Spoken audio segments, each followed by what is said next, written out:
함께 보시겠습니다. 창세기 15장 1절에서 6절까지의 말씀을 새한글 버전으로 제가 봉독해 드리도록 하겠습니다. 이런 일들이 있은 뒤에 환상 가운데 여호와의 말씀이 아브라함에게 내려오는 일이 일어났다. 두려워하지 마라. 아브라함아, 내가 너의 방패다. 내가 받을 삭시 아주 엄청날 것이다. 아브라함이 여쭈었다. 주 여호와여, 무엇을 제게 주시려는지요? 저는 자식이 없이 죽으려나 봅니다. 제 집의 재산을 대신 물려받을 사람은 다마스쿠스 사람 엘리에셀인가요? 아브라함이 또 아뢰었다. 보세요, 제게는 후손을 주지 않으셨어요. 그러니 보십시오. 제 집에서 태어난 사람이 제 뒤를 잇겠지요. 그러자 여호와의 말씀이 아브라함에게 내려왔다. 이 사람이 너의 뒤를 잇지는 않을 것이다. 너의 몸에서 나오는 사람, 그가 너의 뒤를 이을 것이다. 여호와께서 아브라함을 밖으로 데리고 나가서 말씀하셨다. 하늘을 쳐다보고 별을 셀 수 있거든 세어보아라. 또 그에게 말씀하셨다. 너의 후손이 그처럼 될 것이다. 아브라함이 여호와를 믿자 여호와께서는 이를 보시고 그를 의롭다고 여겨 주셨다.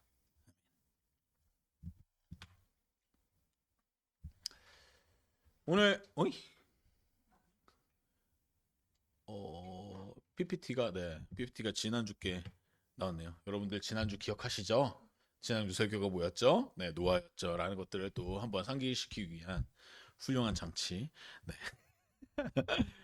네, 오늘 함께 볼 인물은 아브라함입니다. 이 이름은 많은 민족의 아버지라는 뜻을 가지고 있는 이름이죠. 아브라함이 처음부터 이 이름이었던 것은 아닙니다. 원래는 오늘 함께 본문을 살펴보신 것 같이 존귀한 아버지라는 뜻의 아브람이라는 이름이었지만 하나님께서 그가 99세 되던 해에 축복을 주시면서 이름을 바꿔주셨습니다. 이번 주 묵상으로 함께 살펴보셔서 아시듯이 아브라함은 여러 번, 그것도 엄청난 축복을 받았던 인물입니다. 그럼 그가 어떻게 그런 축복을 받을 수 있었을까요? 먼저 아브라함이 등장하기 이전인 창세기 11장에는 바벨탑 이야기가 나옵니다. 그 바벨탑 이야기는 하늘에 닿을 만한 탑을 만들자던 사람들이 바벨탑 앞에 모여서 외치는 것으로 시작합니다. 자, 우리 이름을 내자! 하나님 없이도 스스로의 힘으로 하늘에 닿을 수 있다고 믿었던 그들의 꿈은 야심찬 실패로 끝납니다. 혼란 속에 언어가 흩어지고 사람들이 뿔뿔이 흩어지며 인류의 이야기는 또 한 번 좌절로 기록되는 듯 보였습니다. 그런데 12장이 시작되면서 우리는 전혀 예상하지 못한 장면을 만나게 됩니다. 하나님께서 한 사람을 부르시고 그 사람에게 말씀하십니다. 우상을 섬기는 땅 우르에 살고 있던 특별할 것 하나 없는 한 사람, 그 아브람이라 불리던 사람을 부르시고 너를 큰 민족으로 만들고 너에게 복을 내려서 너의 이름을 떨치게 해준다고 말씀하십니다. 그리고 묵상에도 썼지만 너는 복이 되어라. 너를 축복하는 사람에게는 내가 복을 내리고 너를 업신여기는 사람들에게는 내가 저주를 내릴 것이다라는, 와, 정말 이런 거 있으면은 세상 무서울 게 없겠다 싶은 축복까지 주십니다. 11장에서는 사람들이 스스로 이름을 내다가 실패합니다. 아이러니하게도 그 사건 이후 하나님은 한 사람에게 내가 내 이름을 크게 하겠다고 선언하십니다. 그런데 여기서 우리가 주목해야 할 것이 있습니다. 하나님이 아브라함을 부르시고 아브라함에게 이렇게 엄청난 축복을 주셨는데 그 아브라함이 무엇을 했기 때문에 그를 택하셨을까요? 그가 어떤 업적을 쌓았기 때문에 이렇게 어마어마한 축복을 받은 것일까요? 그가 얼마나 의로웠길래 하나님께서 그를 선택하셨을까요? 성경은 이에 대해서 침묵합니다. 하나님의 축복 이전에 아브라함이 한 일은 아무것도 기록되어 있지 않습니다. 그는 그저 우상을 섬기던 땅에 살던 평범한 사람이었습니다. 하나님은 그의 어떤 준비됨을 보시고 그를 부르신 것이 아닙니다. 그의 자격 조건을 확인하시고 면밀하게 검토하시고 선택하신 것이 아닙니다. 하나님은 먼저 복을 선언하셨습니다. 조건 없이 일방적으로 은혜로. 아브라함에게 주어지는 하나님의 축복은 조건에 대응하는 보상이 아닙니다. 우리는 이게 너무나도 익숙하죠. 어떤 자격을 갖춰야, 어떤 조건을 갖춰야 그것에 상응하는 대접을, 보상을 받는다는 것이 익숙합니다. 하지만 하나님의 축복은 그저 선언입니다. 하나님께서 우리를 향해 먼저 선포하신 은혜의 말씀, 그것이 우리 신앙의 출발점입니다. 하나님은 아브라함과 마찬가지로 우리도 준비되었기 때문에 부르시는 분이 아닙니다. 오히려 그 부르심과 약속이 우리를 변화시키는 시작입니다. 오늘 우리는 아브라함의 이야기를 통해 하나님이 먼저 복을 주시고 그 뒤에 우리의 반응을 기대하신다는 내용을 함께 나누고자 합니다. 12장 4절은 아주 짧지만 강력한 한 문장으로 시작됩니다. 아브라함은 여호와께서 그에게 말씀하신 대로 갔다. 이때 아브라함은 75세의 나이였습니다. 인생의 황혼기에 접어든 나이죠. 너무나도 익숙한 땅, 친척들, 아버지의 집을 떠나라는 명령은 상식적으로 이해할 수 없는 것이었습니다. 심지어 하나님은 그 떠나야 하는 이유에 대해서 제대로 설명해 주시는 것 같지도 않습니다.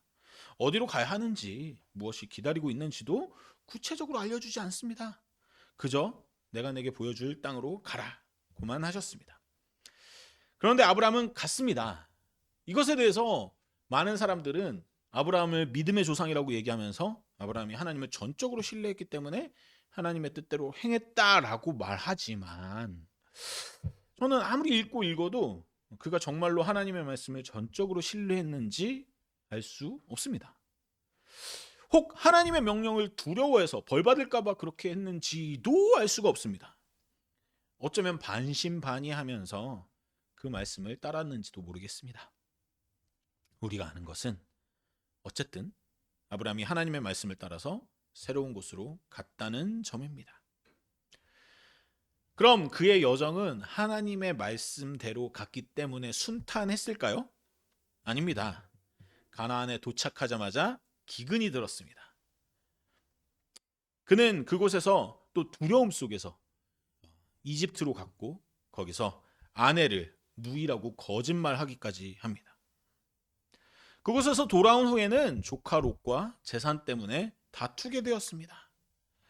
하나님이 말씀하신 대로 행했을 뿐인데 그의 삶은 생각보다 훨씬 복잡하고 어려워져만 갔습니다.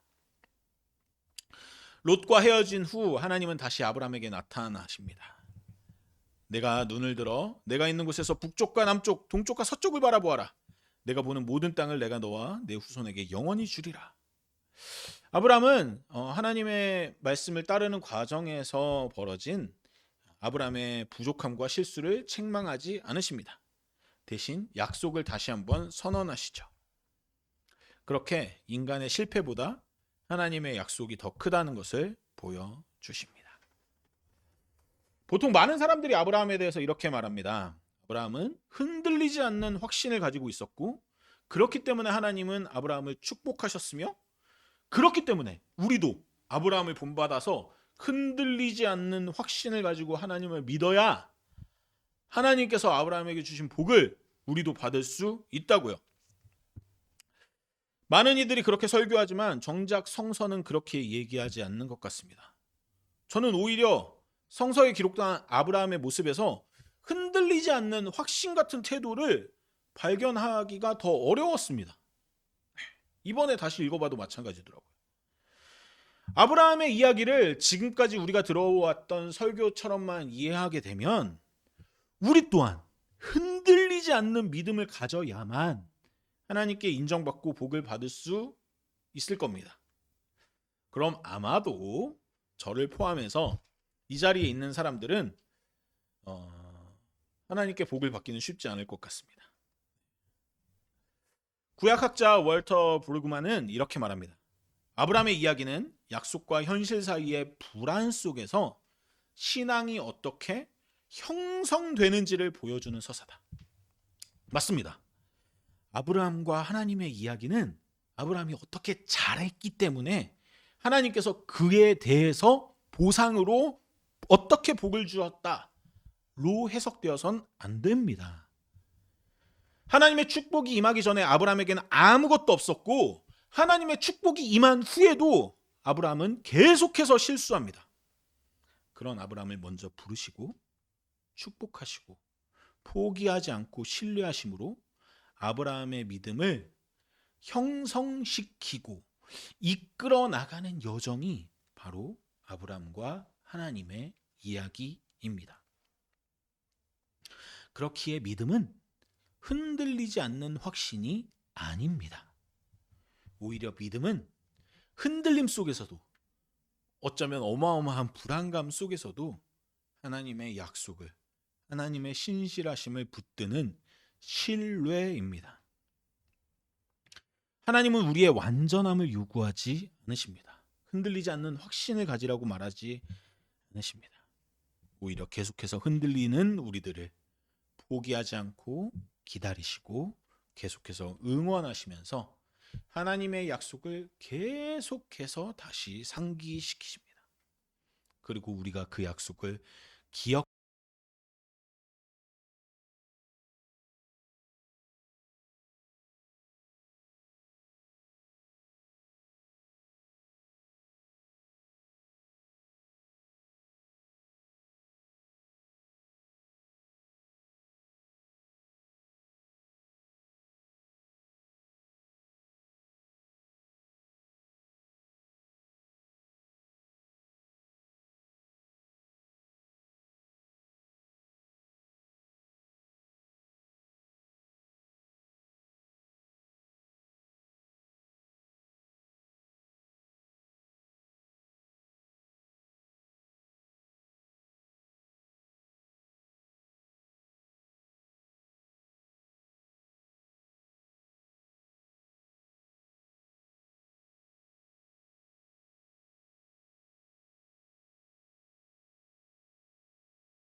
정했다고요. 사실 이번에 또 아브라함의 모습들을 살펴보면서 재미있었던 것은 오늘 설교가 아브라함 1이잖아요. 네. 아브라함이 아브람이었을 때, 그러니까 오늘까지의 설교에서는 아브라함의 신앙 여정이 조금 우상향되는 상승곡선을 그려주는 그런 모습들을 보입니다. 근데 이제 다음 주에 설교할 아브라함 2에서는 오히려 아브라함이라는 더 새로운 이름과 더 큰 축복을 받았음에도 불구하고 아브라함의 신앙이 하향 곡선을 그리는 듯한 모습을 보입니다.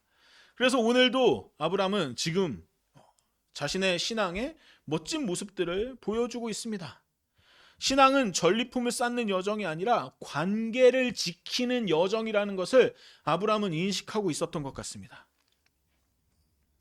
그래서 계속된 하나님의 신뢰의 응답이라도 하듯이 그는 많은 전리품 대신에 하나님과의 관계를 선택합니다. 이렇게 점점 성장해 나가는 것으로 보이는 아브라함의 이야기가 15장으로 넘어가면 조금 다른 국면을 맞이합니다. 오늘 함께 읽은 본문이죠. 우리는 아브라함의 가장 깊은 두려움을 만나게 됩니다. 전쟁에서 승리했지만 그의 마음은 불안했습니다. 하나님의 축복은 받았지만 여전히 자녀가 없었습니다. 요즘 시대에서는 자녀가 없는 게 대단한 문제가 아닌 사람들도 많이 있지만 이 시대만 해도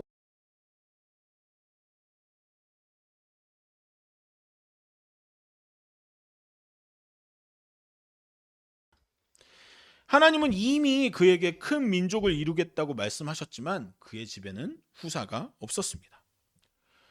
환상 가운데 하나님의 말씀이 임합니다. 두려워하지 마라 아브라함아, 내가 너의 방패다. 내가 받을 삭시 아주 엄청날 것이다. 그런데 여기서 아브라함의 반응을 보십시오. 그는 솔직하게 자신의 두려움을 고백합니다. 주 여호와여, 무엇을 제게 주시려는지요? 저는 자식이 없이 죽으려나 봅니다. 우리는 여기서 아브라함의 인간적인 면모를 봅니다. 그는 초인이 아닙니다. 우리와 똑같이 의심하고 두려워하고 질문했습니다. 하나님은 분명 엄청난 축복을 계속해서 나한테 말씀을 하시는데 그 약속과 자신이 처한 현실 사이의 간극이 너무 컸기 때문입니다. 우리처럼요. 그러자 하나님은 그를 밖으로 데리고 나가십니다. 하늘을 쳐다보고 별을 셀 수 있거든 세어보아라. 너의 후손이 그처럼 될 것이다. 하나님은 아브라함에게 다시 한번 보이지 않는 미래를 보게 하십니다. 그리고 6절, 이 장의 신학적 정점이 등장합니다. 아브라함이 여호와를 믿자 여호와께서는 이를 보시고 그를 의롭다고 여겨 주셨다.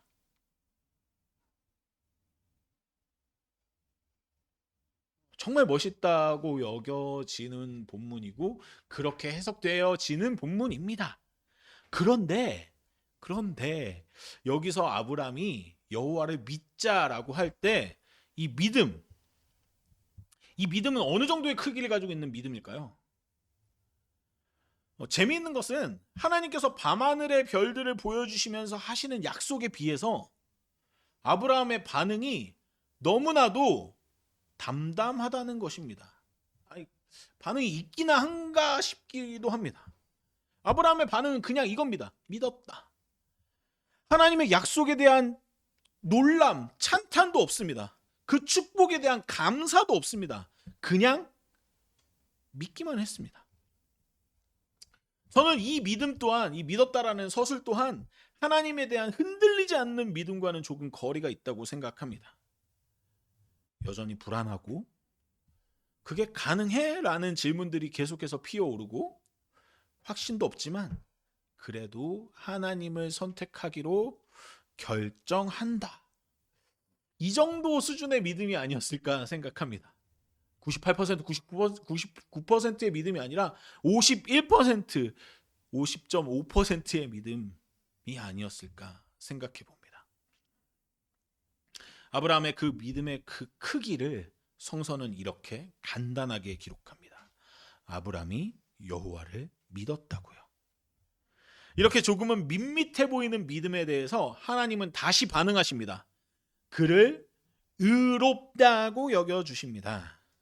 또 재미있는 것은 여겨주셨다는 표현입니다.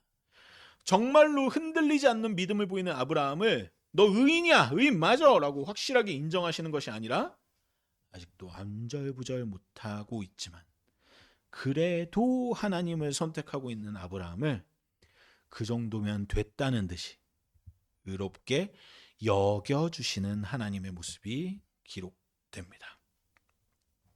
여기서 의롭다는 것은 도덕적 완벽함을 의미하지 않습니다. 그것은 하나님과의 관계 안에서 신뢰가 회복된 상태를 의미합니다. 하나님은 아브라함의 불완전한 믿음을, 흔들리는 신뢰를 그럼에도 불구하고 하나님을 붙잡으려는 그 마음을 의로 간주하셨습니다. 그런데 이야기는 여기서 끝나지 않습니다. 15장 후반부에서 하나님은 아브람과 언약을 맺으십니다. 고대 근동의 언약 의식에 따라 짐승들을 쪼개고 그 사이를 지나가는 의식이 행해집니다. 보통 이 의식에서는 언약을 맺는, 약속을 맺는 두 당사자가 모두 지나가면서 내가 이 언약을 어기면 이 쪼개진 짐승처럼 쪼개지리라고 맹세합니다. 그런데 이 장면에서는 해가 지고 어둠이 깊어졌을 때 연기나는 화로와 타오른 횃불이 쪼갠 짐승 사이를 지나갑니다. 이 말인즉슨 하나님만 지나가십니다. 아브라함은 지나가지 않습니다. 이것이 의미하는 바는 이 언약이 쌍방계약이 아니라는 것입니다. 이것은 하나님의 일방적인 약속입니다. 하나님이 홀로 책임을 지시겠다는 선언입니다. 내가 이 약속을 지키겠다. 네가 실패해도, 네가 넘어져도, 네가 의심해도 나는 이 약속을 완수하겠다. 이 약속 그대로 하나님은 인류가 하나님을 떠난 그 시점에도 예수 그리스도를 통해서 예수 그리스도의 몸의 찢김으로, 본인의 찢김으로 이 약속을 완수하십니다. 이 장면을 신학자 고든 웬함은 이렇게 해석합니다. 하나님이 혼자 언약 사이를 지나가심은 약속이 인간의 실패에도 불구하고 성취될 것임을 보증한다. 월터 브루그만도 덧붙입니다. 이 장면은 하나님의 자유로운 은총의 극적 표징이다. 복은 보상체계 밖에서 시작된다. 하나님은 우리가 약속을 지킬 수 있을 가능성이 보여서, 혹은 우리가 하나님께 드릴 어떤 피드백을 기대해서 언약을 맺으신 것이 아니라는 뜻입니다. 당신 자신이 신실하시기 때문에 당신의 성품으로 인해, 당신의 사랑으로 인해 약속을 지키신다는 뜻입니다. 지난주 설교에서 말씀드린 대로 하나님은 실수하시기도 하고 후회하시기도 하십니다. 그렇기에 저는 하나님께 기대하는 것 중에 완벽함이 조금은 없습니다. 네. 하지만 제가 하나님을 믿고 기대하는 것이 한 가지 있습니다. 제가 기대하는 하나님의 속성은 결코 우리를 포기하지 않으시는 사랑의 속성입니다. 하나님은 우리를 사랑하시는 것을 단 한순간도 포기하지 않으십니다. 때론 우리 입장에서 그 사랑의 모습이 가혹하게 느껴질 때도 있고, 때론 부족하게 느껴질 때도 있지만, 우리의 감정과는 상관없이 하나님은 우리를 사랑하는 것을 멈추지 않으십니다. 믿음이란 바로 그 사랑을 포기하지 않는 하나님의 신실함을 신뢰하고 내어 맡기는 것입니다. 그래서 창세기 15장 6절은 아브라함 이야기의 신학적 정점일 뿐만 아니라 어쩌면 성경 전체를 관통하는 복음의 핵심입니다.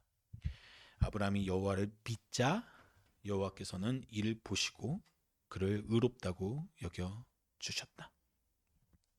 수백 년 후 사도 바울이 이 구절을 로마서 4장과 갈라디아서 3장에서 다시 인용하죠. 그는 외치죠.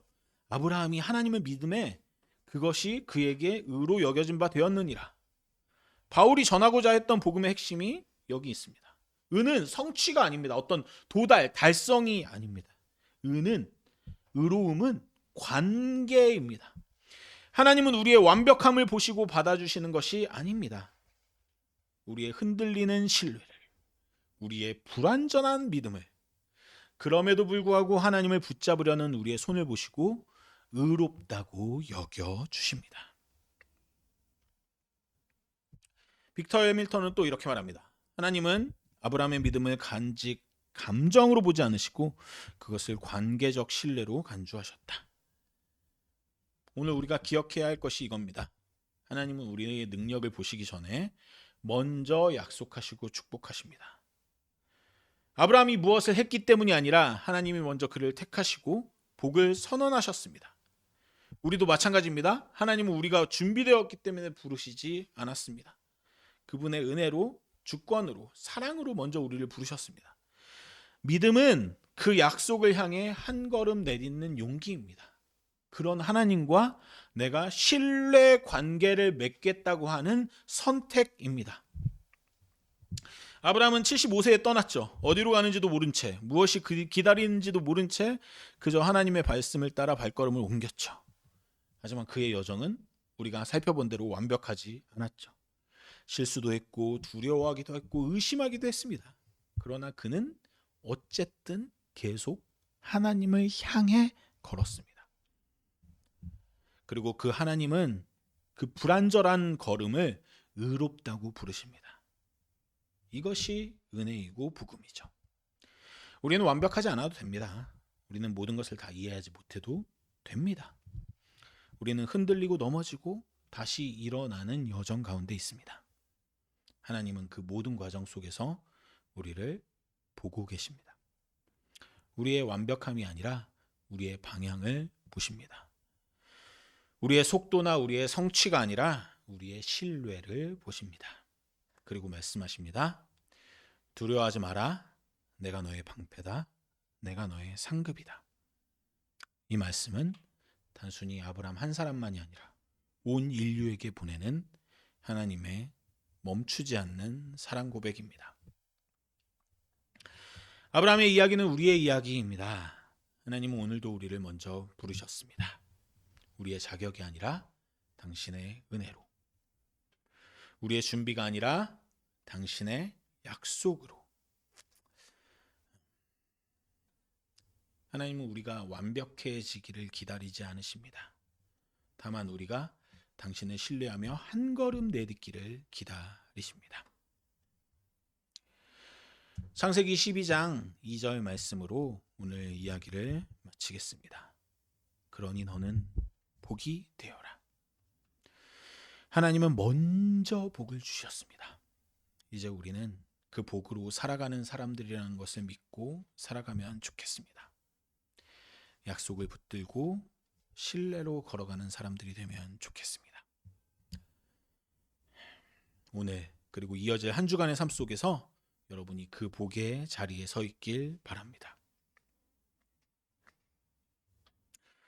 하나님의 약속은 여러분의 상태와 무관하게 유효합니다. 그러니 두려워하지 마십시오.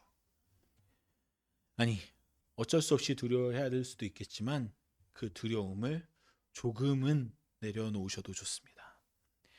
여러분의 불완전함 때문에 주저하지 않으셨으면 좋겠습니다. 여러분의 불완전한 걸음을, 그 선택을 하나님은 계속해서 응원하실 것입니다. 완벽하지 않아도 흔들려도 하나님을 향해, 그 약속을 향해 한 걸음씩 나아가는 그런 여러분들, 저와 여러분들이 되시길 간절히 소망합니다. 그런 여러분에게 하나님이 다시 한번 말씀하실 것입니다. 너는 복이 되어라.